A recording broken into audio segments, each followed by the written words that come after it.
Doctor Sabarinath அவர்கள்ட்ட நேற்று காலையிலேருந்து கூட்டம் கூடிருச்சு. காலையிலேருந்து இந்த பாட்டு போடுறப்பெல்லாம் வைப் பண்ணுறாங்க, டான்ஸ் ஆடுறாங்க. இது ஒரு காரணமாக இருக்குமா? ஈவினிங் வந்து அவங்களுடைய எனர்ஜி லாஸ் ஆகிருக்கும், சோர்வடைஞ்சிட்டாங்க அப்படின்றது இதுவும் கூட ஈஸியாக மயக்கம் அடைஞ்சதுக்கு ஒரு காரணமா டாக்டர்? 100% வாய்ப்பு சார். 100% வாய்ப்பு. ஏன் அப்டின்னா, மார்னிங்லேருந்தே ஒரு கூட்ட நெரிசல்ல இருந்துகிட்டே இருக்காங்க அப்டின்னும்போது, நீங்க சொல்ற மாரி வந்து எனர்ஜி எப்பயுமே ஸ்டார்ட்டிங் ஸ்டேட்ல மார்னிங் கொஞ்சம் ஃப்ரெஷ்ஷா இருக்கும். ஆனா பிளஸ் வந்து நெறைய ஃபேக்டர்ஸ் இருக்கு. அங்க காத்து பரிமாற்றம், அங்க இருக்கிற வெப்ப சூழ்நிலை, எவ்வளோ டிகிரில வெயில் இருக்கு, இதெல்லாம் பொறுத்து வந்து நம்மளுக்கு ஆட்டோமேட்டிக்கா எனர்ஜி லாஸ் ஆகும். நீர் மெயினா லாஸ் ஆகும். அதுதான் நம்ம மெடிக்கலா டீஹைட்ரேஷன்னு சொல்றோம். அப்படி டீஹைட்ரேஷனுக்கு ஒருத்தவங்க போறாங்க அப்டின்னும்போது, கண்டிப்பா முதல்ல சிம்பிளா நடக்கிறது என்னன்னா, ஒரு தசை சோர்வு, ஒரு சின்ன மயக்கம். இதுதான் முதல்ல பாடி ரியாக்ட் பண்ணும். ஏன் அப்படி ரியாக்ட் பண்ணுதுன்னா, நீ சோ தட் நீ போய் கொஞ்சம் படுப்ப, பிளஸ் கொஞ்சம் தண்ணி குடிப்ப அப்படின்றதுக்காக நேச்சுரலா வர ஒரு ரெஸ்பான்ஸ் அது. சோ இத வந்து அவங்க பொருள்படுத்தாம அப்படியே மேலும் மேலும் மேலும் அப்படியே அந்த இதுக்காக சார் இப்ப நம்ம தளபதி சார் வந்துருவாருன்னு அப்படியே இன்னும் அவங்க ப்ரொலாங் பண்ண இன்னும் நிறைய தண்ணி குடிக்காம பிளஸ் வெப்ப சூழ்நிலை எல்லாம் இன்னும் கொஞ்சம் மோசமாயி திருப்பி சாயங்காலம் வரும்போது டோட்டலா வந்துட்டு பல்வேறு காம்ப்ளிகேஷன்ஸ் நடக்கலாம். இப்ப எக்ஸாம்பிள் நம்மளுக்கு ஒரு சில டேர்ம் நிறைய கேள்விப்பட்டிருப்போம். இந்த ஹீட் சின்கோப்பு, ஹீட் ஸ்ட்ரோக், இந்த மாதிரி வார்த்தைகள்லாம் வந்து நம்ம இந்த வெயில் காலத்துல அதிகமா கேள்விப்பட்டிருப்போம். அதாவது சூடு வந்து ரொம்ப அதிகமா இருக்கும் போது, எஸ்பெஷலி வந்து இந்த உச்ச வெயில்ல நிறைய பேர் நிற்கும் போது, நம்மளுக்கு வந்து இந்த 38 டிகிரி 39 டிகிரி இந்த மாதிரிலாம் கொஞ்சம் வெயில் ரொம்ப தாக்கம் அதிகமா இருக்கும் போது, நம்ம பாடியோட டெம்பரேச்சர், கோர் டெம்பரேச்சரே கொஞ்சம் அதிகமாகும். அப்படி அதிகமாகும் போது ஒரு சில உறுப்புகள் செயலிழக்குது. சடனா கார்டியாக் அரெஸ்ட் வர்றது, இல்லைன்னா சடனா கிட்னி ஃபெயிலியர் ஆகிறது, சடனா ஹார்ட் நிக்கிறது, இந்த மாதிரி விஷயங்கள் நடக்கலாம். அதுதான் வந்து ஹீட் ஸ்ட்ரோக்னு சொல்றோம். பேஷண்ட் கோமாக்கு உடனே அன்கான்சியஸா போவாங்க. எஸ்பெஷலி இதுல ரொம்ப அதிகமா பாதிக்கப்படுறவங்க வந்து இந்த குழந்தைகள் மற்றும் ரொம்ப மூத்தவர்கள் 65க்கு மேல. இல்ல அதுல ஒரு சின்ன குறுக்கிட கார்டியாக் அரெஸ்ட் வந்து அதுக்குன்னு ஒரு ஏஜ் லிமிட்லாம் கிடையாதா? குழந்தைகளுக்கும் இந்த மாதிரி ஆக்சிஜன் பற்றாக்குறை ஏற்பட்டா அவங்களுக்கும் சடனா ஏற்படுமா? ஏன்னா நிறைய யங்ஸ்டர்ஸ் இருக்காங்க, 21 வயசு பையன், 26 வயசு பையன், அவங்களுக்கு இயல்பாவே வந்து ஒரு எதிர்ப்பு சக்தின்றது இருக்கும்ல. கண்டிப்பா இருக்கும் சார். கண்டிப்பா இருக்கும். அதுல மாற்று கருத்து இல்ல. ஆனா இப்ப இங்க என்ன காரணம்ன்றது தானே பிரச்சனை.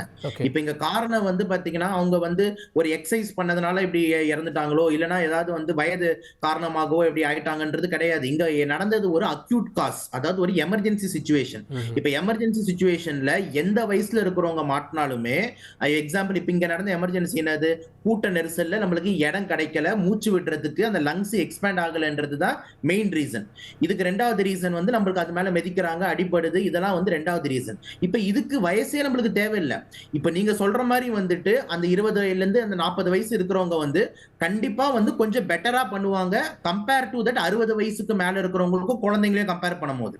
அதனாலதான் இப்ப இங்க வந்த கூட்டத்தோட பாருங்க பல குழந்தைகள் இறந்திருக்காங்க. ஆனா இருந்த வந்து யங்ஸ்டர்ஸ் அதிகம். ஆனா பல குழந்தைகள் இறந்ததுக்கு காரணம் என்ன? அவங்க வீக்கர் ஃபோர்ஸ் தான். அதுல எந்த மாற்று கருத்தும் கிடையாது. அதனால அவங்க சீக்கிரமா அதிகமா இறந்திருக்காங்க. அதுக்கு அர்த்தம் வந்து இங்க என்ன, இந்த ஏஜ் குரூப் வந்து எந்த ஏஜ் குரூப்பா இருந்தாலுமே இந்த ப்ராப்ளம்ல வந்து உயிரிழக்கிறதுக்கு வாய்ப்பு அதிகம். ஏன்னா இங்க காரணம் வந்து கூட்ட நெரிசல் லங்ஸ்னால விரிய முடியல அப்படின்றதுனாலதான். அதனால கார்டியாக் அரெஸ்ட், ஹார்ட் அட்டாக் வந்து இந்த ஏஜ்ல தான் வரும்ன்றது தனி கதை. ஆனா இங்க நடந்தது வந்து cardiac arrest because of an sudden respiratory depression. ஒரு லங்ஸ் விரிய முடியாததுனால ஆக்சிஜன் பற்றாக்குறையாகி அந்த ஆக்சிஜன் பற்றாக்குறையினால வந்துட்டு உயிரிழக்குது. அப்ப இதுக்கு வந்து வயசு வித்தியாசமே தேவையில்லை. மேபி நடுவு வயசுல இருக்கிறவங்க ஒரு மிடில் ஏஜ்னால ஹெல்த்தி மேன் இன்னும் ஒரு 2 நிமிஷம் எக்ஸ்ட்ரா தாக்கு பிடிக்கலாமே தவிர மத்தபடி அவர் தப்பிப்பாருன்றதுக்கான எந்த அர்த்தமும் இல்ல, எந்த லாஜிக்கும் இல்லை சார். ஓகே, நான் திரும்ப வரேன் டாக்டர். நான் திரு மாதவன் அவர்கள்ட்ட இந்த காட்சிகளை இப்போ நம்ம பார்த்துட்டு இருக்கக்கூடிய இந்த நேரம் தான் நேற்று இந்த நிகழ்வுலாம் நடந்துட்டு இருக்கு. சம்திங் கோயிங் அப்படின்னு நம்ம பார்த்துட்டு இருந்தோம். என்ன பண்ணியிருந்தா இதை தடுத்திருக்கலாம்? விஜயுடைய வண்டி வந்து நிற்கிறதுக்கு ஒரு இடத்தை ஏற்பாடு பண்ணி அங்கே பேரிகார்டு போட்டிருந்தா இதை தடுத்திருக்க முடியுமா? ஏதாவது ஒரு இன்சிடென்ட்ல இந்த 40 பேரை காப்பாற்றிருக்க முடியுமா? நிச்சயமா. அதாவது வந்து இப்போ இவ்வளோ கூட்டம் இங்கே அவரை பார்க்கறதுக்காக முண்டி அடித்து முன்னாடி வர்றாங்க. இந்த கூட்டத்தை வந்து அங்கே அவ்வளோ சேராமல் இருக்கிறதுக்கு ஏதாவது ஒரு தடுப்பு நடவடிக்கை பண்ணியிருந்தாலே இது ஒரு பாதி விஷயம் சால்வ் ஆகிருந்திருக்கும். அதை தாண்டி இதில் வந்து சார் சொன்ன டாக்டர் கூட சொன்னார் இல்லைங்களா, நிறைய காலையிலேருந்து இருந்த கூட்டம் இருந்தாங்க இல்லையா, அவங்களுக்கு போதுமான அளவுக்கு விஜயே பார்த்தீங்கன்னா வாட்டர் பாட்டில் தூக்கி போகிறாரு. ஸோ டீஹைட்ரேஷன் ஆகிருக்கும் நிறைய பேருக்கு. அந்த டீஹைட்ரேஷன் ஆனதும் இந்த கூட்டத்தை தள்ளுறதும் சேர்ந்து இந்த ப்ராப்ளத்தை அக்ரிவேட் பண்ணிடுச்சு. ஸோ இவங்க என்ன பண்ணியிருக்கணும்னு கேட்டிங்கன்னா, இந்த கூட்டத்தையே வந்து ஒழுங்குபடுத்துறதுக்கு அவர் வந்து வண்டி நிப்பாட்டுறது, வண்டி வெளியில் போகிறதுக்கு உண்டான ஒரு பாதுகாப்பு நடவடிக்கை சுற்றி பேரிகேட் ஏதோ பண்ணியிருந்தாங்கன்னா நிச்சயமாக இந்த கூட்டம் வந்து ஒரு வெளியில் போகிறதுக்குள்ள செல்லாச்சுன்னா அந்த சொல்லான அது கூட்டம் டிசிபேட் ஆகிறதுக்கு போதுமான அளவுக்கு ஒரு இடத்த கிரியேட் பண்ணியிருந்தாங்களே இந்த இது நடந்திருக்காது. மரத்துலேருந்து சிலர் ஏறினாங்க, விழுந்தாங்க, அதனாலேயும் இந்த மாதிரியான நிகழ்வு ஏற்பட்டது அப்படின்லாம் சொல்கிறாங்களே. இல்லை, அது எப்போவுமே சார் இது மாதிரி ஒரு நடக்கிறச்ச என்ன எல்லாரோட டெண்டன்சி என்னென்னா அடுத்தடுத்து என்ன பண்ணுவோம், எங்கே ஏறுவோம் அப்படின்னு தான் எல்லாருமே பார்ப்பாங்க. இப்போ மழை பெஞ்சது வெள்ளம் வருதுன்னு சொன்னாக்க எப்படி இப்போ ஒரு வீட்டோட மேல் கூரையில் ஏறி நிற்கிறாங்களோ அதேமாதிரி பக்கத்தில் என்ன கிடைக்குதோ அது மேலே ஏறி நின்று அந்த கூட்டத்தை விட்டு வெளியில் வரணும் தான் எல்லாம் ட்ரை பண்ணுவாங்க. அதுவும் ஒரு காரணம். இதில் வந்து எப்படின்னு கேட்டிங்கன்னா இன்னொரு விஷயம் என்னென்னா ப்ராப்பராக இவங்களுக்கு கம்யூனிகேட் பண்ணி தான்னு வச்சுங்களேன், அந்த கம்யூனிகேஷனும் கரெக்டான அந்த கம்யூனிகேஷன் இருந்துச்சுன்னு சொன்னால் அந்த கூட்டத்தையும் ஓரளவுக்கு கண்ட்ரோல் பண்ணியிருந்துருக்கலாம். அதுவும் அங்கே நடக்கலை எதுவுமே. ஸோ செக்டார் வைஸாக பிரிச்சுருந்துருக்கணும். செக்டார் வைஸாக பிரிச்சுருக்கணும். கூட்டத்தை வந்து ப்ராப்பராக கம்யூனிகேட் பண்ணிகிட்டு இருக்கணும். அவங்களுக்கு போதுமான அளவு தண்ணீர் வசதி பண்ணி கொடுத்துருக்கணும். இதெல்லாம் பண்ணியிருந்தாலே இந்த டீஹைட்ரேஷன் பிரச்சனை சால்வ் ஆகியிருந்திருக்கும். அவங்களுக்கு கம்யூனிகேட் பண்ணியிருந்தாங்கன்னா அந்த கூட்டமும் ஓரளவுக்கு தணிஞ்சு போயிருக்கும். ஜோனேஷன் பண்ணியிருந்தாங்கன்னா இப்போ ஒரு தடுப்பு போட்டு இதில் 100 பேர் நிற்கலாம், 200 பேர் நிற்கலாம்னு வச்சா அதுக்கு மேலே அங்கே நிற்காத போய் உங்களுக்கு வந்து இப்போ டாக்டர் சொன்ன மாதிரி அந்த போதுமான இட வசதி அவங்களுக்கு கிடச்சிருக்கும். ஒரு இவ்வளோ பெரிய ஏரியாவில் இவ்வளோ பேர் தான் அகாமடேட் பண்ண முடியும்னு இருக்குது. ஒரு ரூம் எடுத்துட்டிங்கன்னா நம்ம ஹோட்டல்லே போய் பாருங்கள், இது 450 ஸ்கொயர் ஃபீட் ரூம், இதில் 2 பேர் அகாமடேட் பண்ணணும்னு சொல்லுவோம். ஒரு கல்யாண மண்டபம் 600 பேர் அகாமடேட் பண்ணுறோன்னு சொல்லுவோம். காரணம் என்னென்னு கேட்டிங்கன்னா அந்தளவுக்கு தான் அந்த இடத்துக்குள்ளே இருக்க முடியும். இப்போ அதை தாண்டி ஆள் போகிறச்சு என்ன ஆகுதுன்னா சஃபகேஷன் எல்லாமே வர ஆரம்பிக்குது. நம்மளே ஃபீல் பண்ணுவோம். ஒரு இடத்துல வந்து கூட்டம் நிறைய நெரிசல் இருந்துச்சுனாலே நமக்கு அந்த சஃபகேஷன் வந்துடுது. அதேமாதிரி இந்த மாதிரி இடத்துல இவ்வளோ சின்ன இடத்துல இவ்வளோ பேர் அகாமடேட் பண்ணுறச்ச நேச்சுரலாக நடக்க வேண்டிய எல்லா விஷயம் நடந்துச்சு. இதை தாண்டி அங்கே நடந்த சின்ன சின்ன தகவல், அந்த தகவல் சரியான தகவல் அங்கே போய் சேர்றதுனால எல்லா கூட்டமும் ஒரு பக்கம் ஓட ஆரம்பிக்குது. அந்த ஓட ஆரம்பிச்சோட அடுத்த கட்டம் தான் அந்த ஒரு பக்கம் ஒரு கூட்டம், இன்னொரு பக்கம் இன்னொரு கூட்டம் எல்லாம் சேர்ந்து அழுத்தி அந்த இன்சிடென்ட்டுக்கு. இப்போ ஒரு அரசியல் கட்சியே ஒட்டுமொத்தமாக ஒரு நிர்வாக ரீதியாக எல்லாத்தையும் பண்ணிட முடியாது. அவங்க தனியாக மாநாடு நடத்துகிறாங்க, அதெல்லாம் பண்ணுறாங்க, அது ஓகே. இந்த விவகாரத்தை இந்த கூட்டம் சேர்றது இது எந்த டிபார்ட்மெண்ட் கவனிச்சிருக்கணும்? காவல்துறை சட்டம் ஒழுங்கு பார்க்குது, அவங்க தான் முழு பொறுப்பாவாங்களா? இல்லை, காவல்துறை சட்டம் ஒழுங்கு இது பண்ணுறாங்க. ரெண்டாவது ஒரு கூட்டம் நடத்துறதுக்கு உண்டான அனுமதி கொடுக்குறாங்க. அந்த அனுமதி கொடுக்குறச்சு அவங்க நிறைய கண்டிஷன்லாம் போடுறாங்க.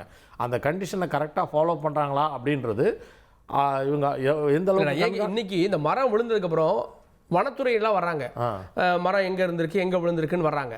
ஸோ இது மாதிரி என்னென்ன டிபார்ட்மெண்ட்ஸ் இன்வால்வ் ஆகியிருக்கும் இந்த மாதிரி ஈவெண்ட்ஸில்? பொதுவாக வந்து காவல்துறை, இதை தாண்டி ரெவென்யூ டிபார்ட்மெண்ட் இன்வால்வ் இருக்கலாம். ஓகே, இதை தாண்டி வேறு எந்த பிடபிள்யூ எந்த அளவுக்கு இதில் ஸ்கோப் இருக்குன்னு எனக்கு தெரியல. பொதுவாக மிச்ச துறையெல்லாம் அதில் இன்வால்மெண்ட்ன்றது கம்மியாக தான் இருக்கும். ஆனால் இதில் என்னென்னா இந்த ஈவெண்ட் ஆர்கனைஸ் பண்ணுறவங்களும் முழு ரெஸ்பான்சிபிலிட்டி எடுத்து ஒரு ஈவெண்ட் ஆர்கனைஸ் பண்ணுறோம். அவங்க வந்து பொதுமக்கள் பாதுகாப்பாக வந்துட்டு இந்த கூட்டத்துக்கு வந்துட்டு திருப்பி போகிறதுக்கு அந்த அடுத்தடுத்த லெவலில் ஆர்கனைசேஷனில் வந்து கரெக்டாக இப்போ 100 பேரை நான் கூப்பிட்டு வரேன் அப்படின்னு சொன்னால் எனக்கு ஒரு பொறுப்பு. இந்த 100 பேரை நான் பத்திரமா கூப்பிட்டு போகணும், எங்கே அகாமடேட் பண்ணுறேன், அவங்களை எப்படி கூட்டிகிட்டு போகிறேன், எப்படி பாதுகாப்பாக வெளியில் கூப்பிட்டு போகிறேன்ற அந்த பொறுப்பை வந்து அந்த ஆர்கனைசேஷனை கரெக்டாக பிரித்து கொடுத்துருந்தாலே இது ஓரளவுக்கு கட்சி ரீதியாக அவங்க சார்பாக அவங்களுடைய இதில் வந்து ஓரளவுக்கு இதை சரி பண்ணியிருக்கலாம்.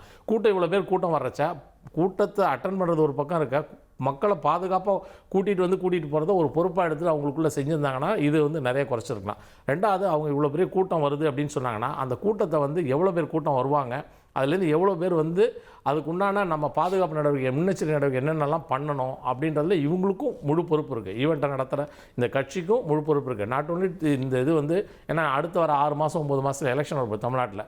ஸோ இது மாதிரி இந்த ஈவெண்ட்ஸ் இது மாதிரி திரும்பி நடக்காமல் இருக்கிறதுக்கு எல்லா கட்சியும் அவங்களுக்குள்ள ஒரு இதுமாரி கூட்டம் கூடுற இடத்துல என்ன மாதிரியான பாதுகாப்பு நடவடிக்கணும், அதுக்கு என்னென்னலாம் பண்ணணும்னு சொல்லிட்டு அவங்களுக்கும் அது முழு பொறுப்பு சேரும். பொதுமக்களாக உங்களுக்கு என்னென்னா நமக்கு என்னென்னா மிகப்பெரிய ரெஸ்பான்சிபிலிட்டி இருக்குது. ஜஸ்ட் லைக் தட் ஒரு கூட்டத்துக்கு போகிறோம் அப்படின்னு சொல்லிட்டு எல்லாரும் கூட்டிகிட்டு குழந்தை குட்டிகள்லாம் கூட்டிகிட்டு போகிறதெல்லாம் இது வந்து சினிமா கிடையாது, இது கூட்டம். இந்த பொதுக்கூட்டம் நடந்துருச்சு சார் சொன்ன மாதிரி 2 குழந்தைக்கு வந்து போதுமான அளவுக்கு பாதுகாப்பு கிடைக்காது. நம்மளே என்ன பண்ணோம், சில பேர் பார்த்தீங்கன்னா கோயிலில் போகிறச்சு தலைமையில் ஷோல்டர் மேலே தூக்கி வச்சுட்டு போகிறதெல்லாம் நான் பார்த்துருக்கேன். சபரிமலை போகிறது, அந்த 1.5 வயசு குழந்தை இறந்துட்டாங்க.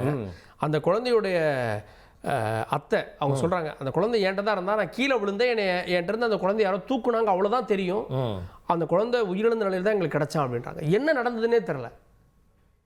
நிச்சயம் fraction of seconds. Fraction of எல்லாமே வினாடி பொழுது தான் எல்லாம் நடக்கிறதுக்கலாம். ஏன்னா அவர் சொன்ன மாதிரி 2 நிமிஷம் 3 நிமிஷம் ஆக்சிஜன் இல்லைன்னா முடிஞ்சு போச்சுக்காத.